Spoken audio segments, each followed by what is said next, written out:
میرا سوال یہ ہے کہ جب آپ کو پاکستان جانے کی اجازت ملے گی تو آپ روا کو مرکز بنائیں گے یا لنڈن کو؟ مجھے تو کسی نے روکا نہیں ہوا، اجازت تو ابھی بھی ہے، لیکن اگر میں وہاں جاؤں تو میں نہ نمازیں پڑھا سکتا ہوں، نہ میں خطبہ جمعہ دے سکتا ہوں، نہ میں کوئی اور کام کر سکتا ہوں، نہ اپنے آپ کو مسلمان کہہ سکتا ہوں۔ ایسی حالت میں میں جا کے کیا کروں گا؟ اس کا مطلب ہے کہ خلیفہ کے ہاتھ باندھ دو اور کچھ نہ کام کر سکے، اس لیے نہیں جاتے۔ ہاں یہ کہو کہ جب پاکستان میں حالات ٹھیک ہوتے ہیں اور خلیفہ وقت کو وہاں جا سکتا ہو تو روا رہے گا۔ روا تم کی ایک مرکز کی حیثیت تو ایک قائم ہے، رہے گی۔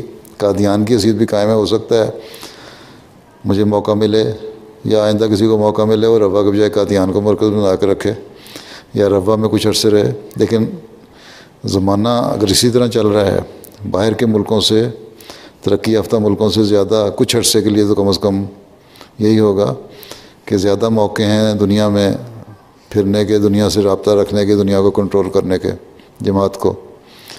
جب وہ سہولیات جو یورپ میں ہیں وہاں پیدا ہو جائیں گی، یورپ میں، روا میں یا قادیان میں، تو ہو سکتا ہے دوبارہ وہیں مرکز چلا جائے۔ لیکن عموماً یہی ہوتا ہے کہ ایک دفعہ ہجرت کر لی تو ہجرت ہی ہو جاتی ہے۔ ٹھیک ہے، جب موقع آئے گا دیکھیں، شاید چند مہینوں کے لیے رہے جو بھی خلیفہ ہوگا، اگر جلدی نہیں ہوتا، اگر کچھ دیر بعد ہونا ہے تو ٹھیک۔